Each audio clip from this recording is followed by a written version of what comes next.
Bonsoir, à la une de cette édition, la visite du chef de l'État dans l'Empire du Milieu. Professeur Alpha Condé continue de glaner de bons résultats. Ce matin, il a signé 3 accords avec son homologue Xi Jinping. Les routes sont concernées. Une colère non maîtrisée dans un village de Sangardo a viré en destruction de biens privés. 7000 plants d'anacarde décimés par des jeunes en colère. Pourquoi? Quelle explication donner à ce coup de sang? Réponse dans ce journal. À suivre aussi des hommages mérités rendus au patriarche de Lola. Le doyen Noua Doré a été enterré hier avec les honneurs. Le gouvernement salue la mémoire d'un homme de paix. Voilà pour les titres. Madame, Monsieur, bonsoir. Bienvenue dans cette édition qu'on ouvre avec les échos de la visite du président Alpha Condé en Chine. Il s'est entretenu ce matin avec son homologue Xi Jinping. Les deux hommes d'État ont abordé plusieurs aspects de l'amitié entre la Guinée et la Chine. 3 accords ont sanctionné cette rencontre, parmi eux la question des routes. Sanasi Keita.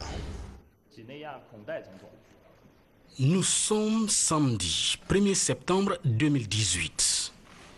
Le chef de l'État, en compagnie d'une importante délégation, rencontre le président de la République populaire de Chine. Professeur Alpha Condé et Xi Jinping, entourés de leurs délégations respectives, échangent sur plusieurs sujets importants entre la Guinée et la Chine. Des sujets tels que les routes, l'énergie, les habitats sociaux ou encore la formation dans plusieurs domaines d'activité.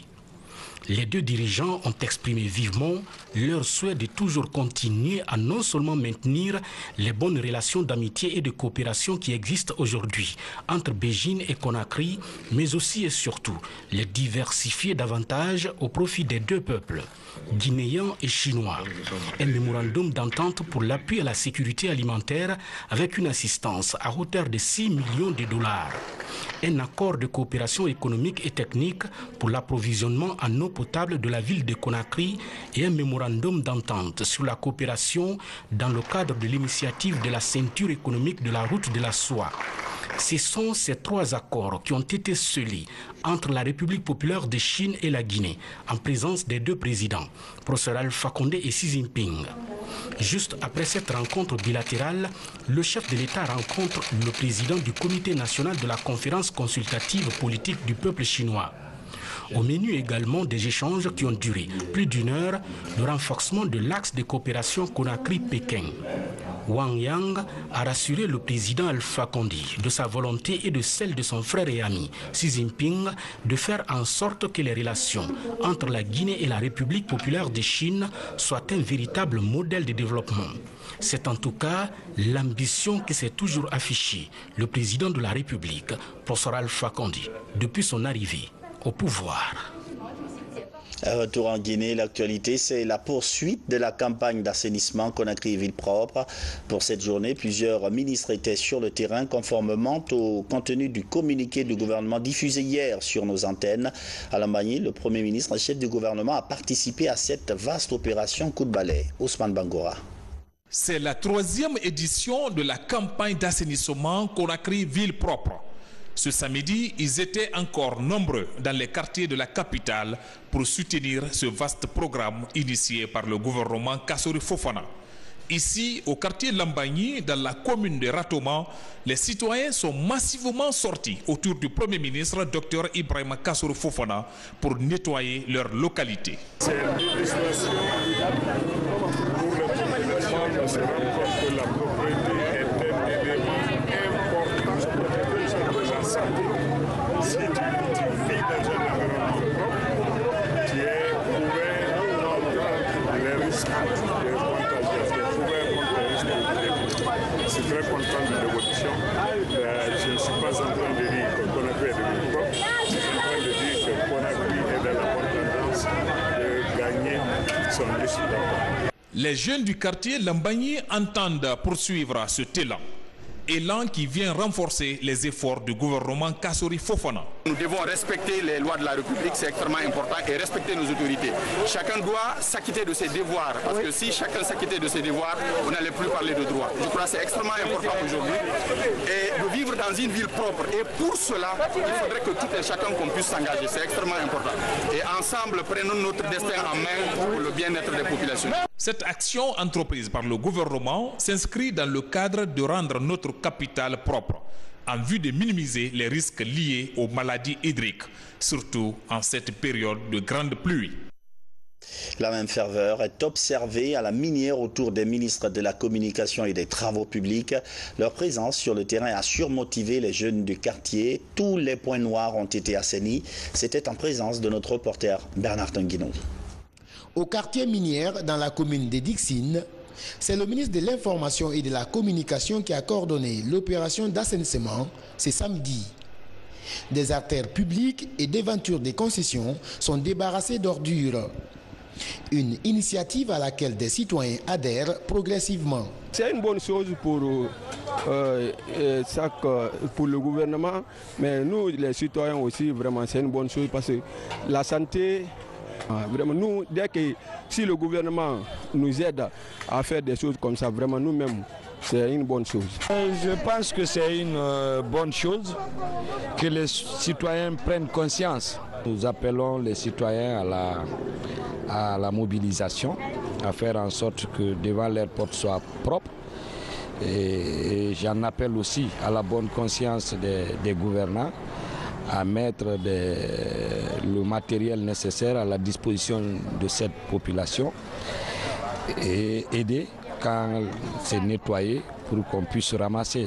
Planifié et instruit par le gouvernement, l'assainissement collectif le premier samedi de chaque mois vise à impliquer les populations à la gestion de l'hygiène publique.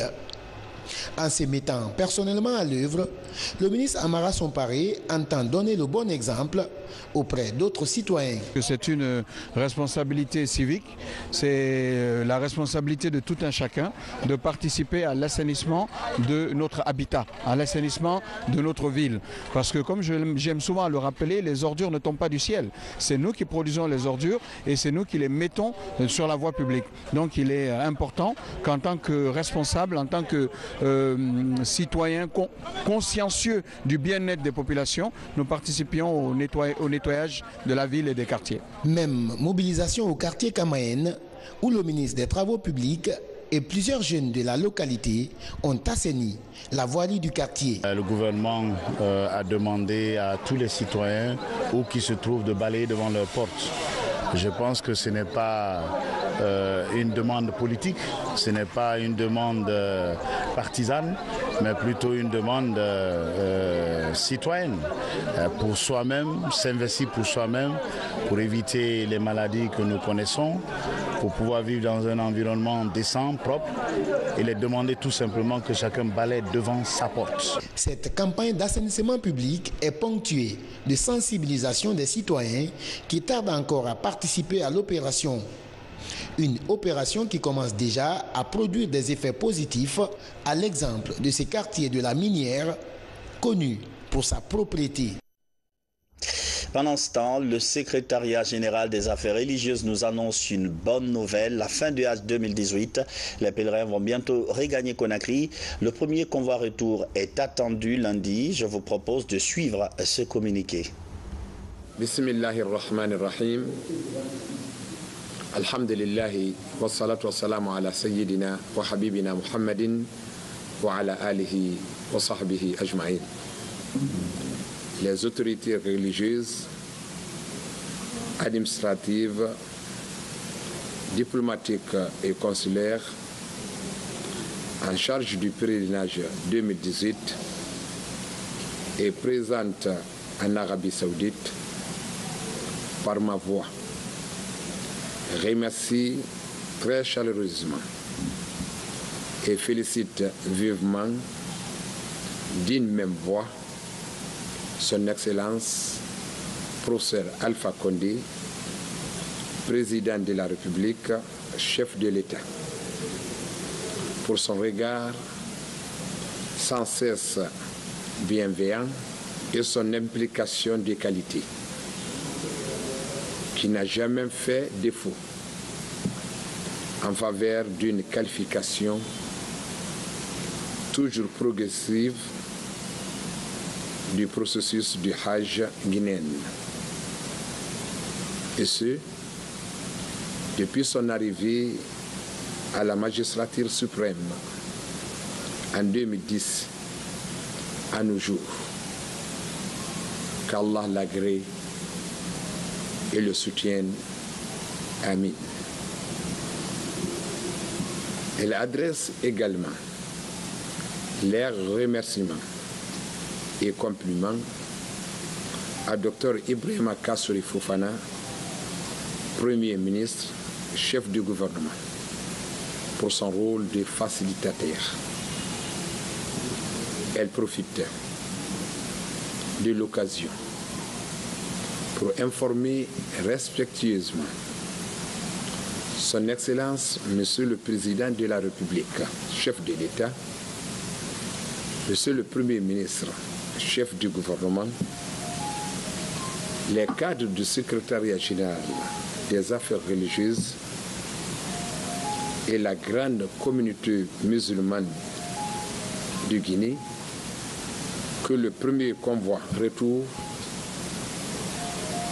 des pèlerins partira du terminal Hajj de Djidda le lundi 3 septembre 2018 à 10h40 heure locale par vol charter Ethiopian Airlines ET8708 à destination de l'aéroport international Bessia Conakry, où l'arrivée est estimée à 18h20 GMT. Le retour de tous les pèlerins de Makka pour Conakry se fera dans la période allant du 3 au 18 septembre 2018 inclus, soit en 27 convois. Les autorités en charge du pèlerinage, en cette heureuse occasion, souhaitent à tous les convois une bonne traversée et un meilleur retour parmi les siens. Amin. Je propose c'était El Haj Ali Jamal Bangora, secrétaire général des affaires religieuses, au micro de El Haj Boubacar Ba. Bientôt la rentrée des classes. Comment l'événement se prépare-t-il? Au niveau régional, plusieurs encadreurs se concertent à Conakry pour réussir la reprise des cours. C'est le premier élément de l'actualité nationale sous forme de télégramme avec Moussa Bangora.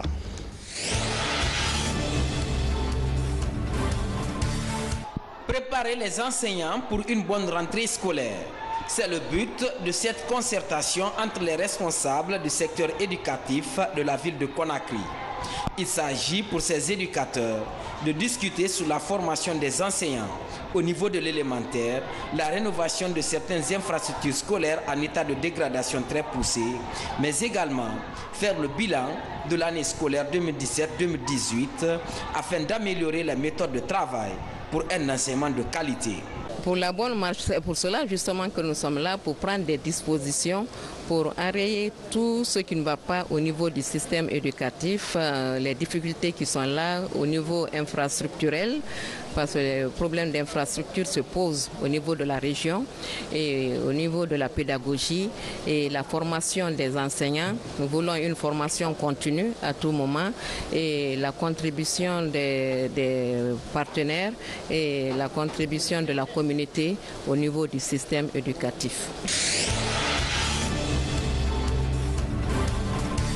Une vingtaine d'éducateurs et gardes pénitentiaires suivent actuellement une formation sur le nouveau cadre légal de l'administration pénitentiaire. Au terme de cette rencontre de Mamou, les bénéficiaires seront constitués en 7 équipes et déployés à travers 29 établissements pénitentiaires du pays. Ils seront formés à des techniques d'animation pour leur permettre de déployer sur le terrain afin de restituer les connaissances acquises lors de cet atelier à leurs pairs qui sont restés dans les établissements pénitentiaires.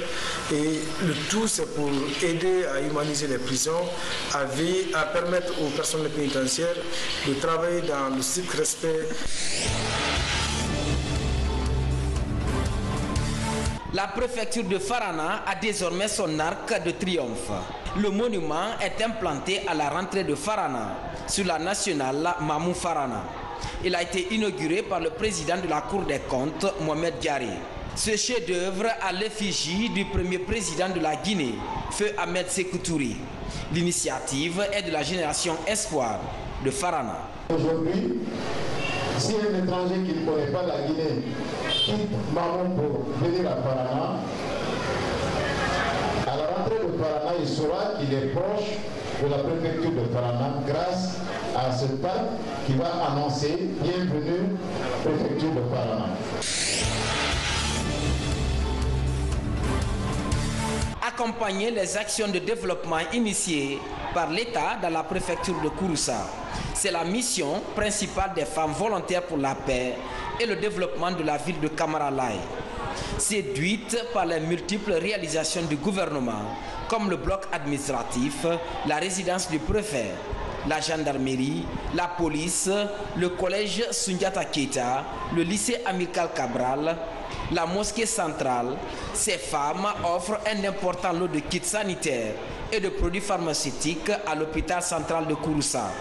Les grandes mosquées de Raiko et Kouroukan ont été aussi dotées d'accessoires de prière. Pourquoi ce don? Parce que tous qui sont là comme travailleurs de l'hôpital ne sont pas tous obligés d'être originaires de Kouroussa. Mais nous qui sommes là aujourd'hui comme femmes volontaires, nous sommes tous originaires de Kouroussa. Donc ce qu'ils font, ils le font pour nous. Le travail qu'ils font, c'est pour nous. Donc pour les aider un tout petit peu dans ce travail, nous avons fait ce modeste don.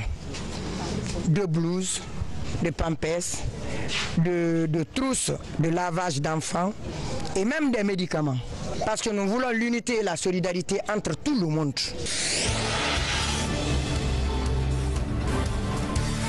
Actualité encore, les femmes à l'honneur dans une compétition lancée hier par l'antenne Guinée de la Jeune Chambre internationale. La compétition va mettre en émulation 200 jeunes femmes porteuses de projets. Il s'agit in fine de choisir 10 idées d'entreprise pratiques. Mariam Kamara, Fatimatou Diallo. Les femmes représentent plus de 50% de la population guinéenne, une couche qui dispose d'une main-d'œuvre assez forte mais sous-exploitée. Pour changer la donne et promouvoir le développement du genre féminin, un concours national de l'entrepreneuriat est initié en faveur des femmes. 200 jeunes femmes seront formées en technique de montage de projets au compte de la première phase. C'est une œuvre de l'organisation locale Conakry Excellence de la Jeune Chambre internationale. À travers cette formation, nous allons renforcer leurs capacités, nous allons les offrir l'opportunité de créer leur entreprise.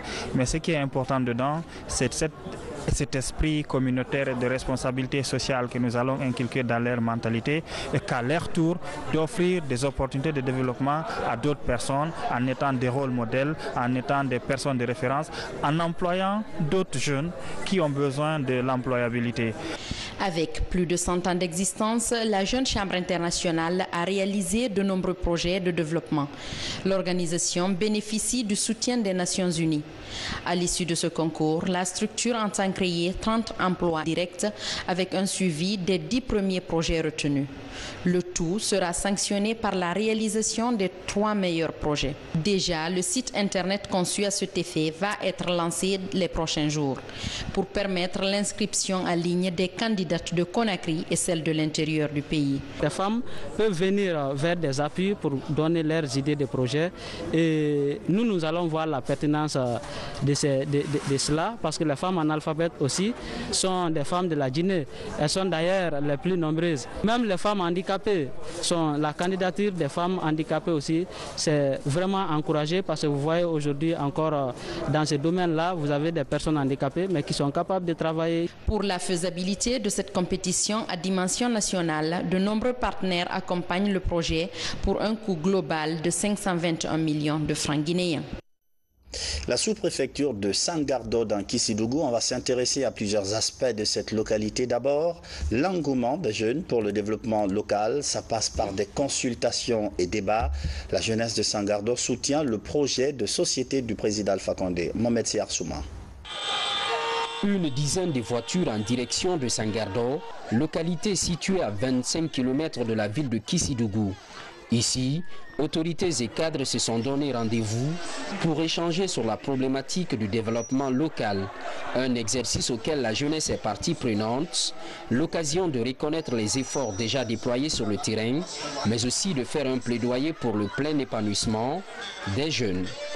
La jeunesse de Sangardo n'a plus de parole, sinon que ses engagements à l'adhésion de l'association des jeunes dénommée Synergie Nouvelle des Amis de Kissidougou. Pour finir, nous remercions le président de la République, chef de l'État, son excellence, professeur Alpha Condé. Les jeunes et les femmes sont au premier rang des priorités de la Troisième République. De bonne volonté s'activent dans les villages de Sangardo, de Karako et de Tamiandou pour soutenir cette volonté du président de la République. Au nombre des chantiers entrepris sur le terrain, la construction de cette mosquée, en début de réalisation, qui ouvre la voie au développement local. On ne peut pas aider de façon isolée. Il faut qu'ils se regroupent, les jeunes dans une association, dans des associations, parce qu'il ne peut pas avoir à Sangardo une seule association, mais des associations. Et au niveau des femmes, des groupements. C'est avec ça que le gouvernement pourra vraiment les aider. Les forces vives de Sangardo souhaitent inscrire cette rencontre dans la durée. L'initiative a permis aux vieux amis de se retrouver pour penser et parler développement local. Des images de cohésion sociale qui contrastent malheureusement avec cette destruction de biens privés. Un agriculteur de Karako a vu ses 35 hectares d'anacards totalement décimés. Un coup de sang de quelques citoyens de Borokoro à Sangardo. Pourquoi le champ en question se trouverait sur un domaine litigieux? Mangafo Touré. L'agriculture, moteur de croissance et de développement. La culture d'anacarde, encouragée par le président de la République, professeur Alpha Condé, fait du chemin en Guinée et passionne les amoureux de la terre. Sur ce domaine situé dans le secteur de Forokoromaya, entre les villages de Karako et Borokoro, une plantation d'anacarde de 104 hectares est mise en valeur par un ressortissant du village Karako. Malheureusement, après 3 ans de travaux, les plants sont détruits. Lundi le 13 août, nous étions là avec un groupe, nous travaillons ici au sentier. Maintenant, on a vu un grand groupe qui vient au goudron. On ne sait pas d'où venait. Maintenant, ils étaient tous masqués. On ne pouvait pas les identifier. Ils ont commencé à couper les jeunes plantes et les plantes âgées. On a eu à voir 3000 plantes qui ont été détruites ce jour. Le lundi passé, le 27, ils sont venus encore à 13h05. Ils étaient nombreux, plus que encore les 110 personnes. Ils sont rentrés en train de couper les plantes âgées et les jeunes plantes. Maintenant, ils ont découpé 4000 plantes. Les 4000 plantes, là, ça fait 20 hectares. Sur le site, les dégâts indignent les populations du village Karako, d'où l'exploitant est originaire.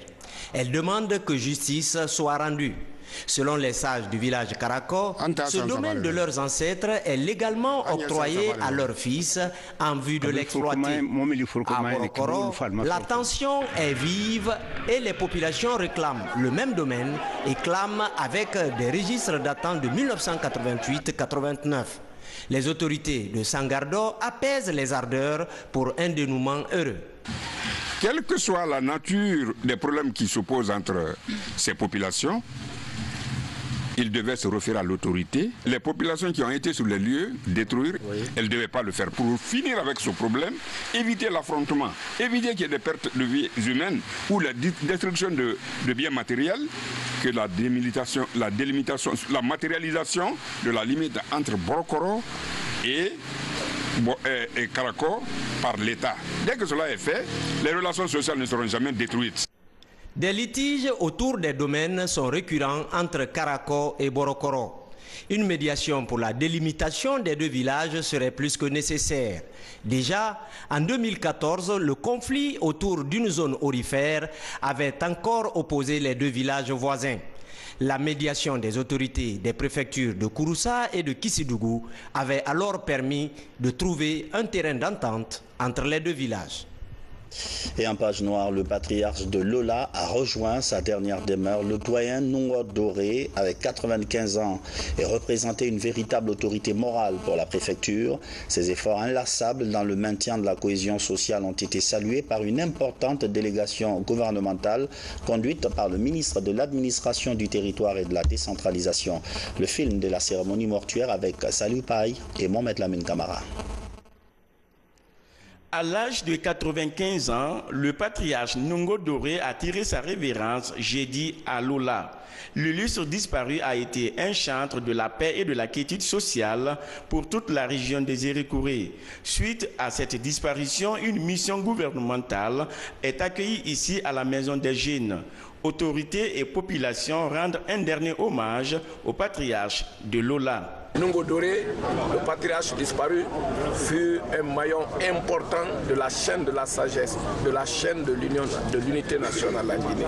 Sa perte est donc cruelle pour le peuple de Guinée, toute chose que M. le Président de la République nous a chargé de traduire devant sa famille éplorée et d'insister sur le fait que Nungo Doré est mort, c'est vrai, mais lui, président Alpha Condé et son gouvernement restent à la disposition de cette famille, qui peuvent compter, n'est-ce pas, sur sa disponibilité.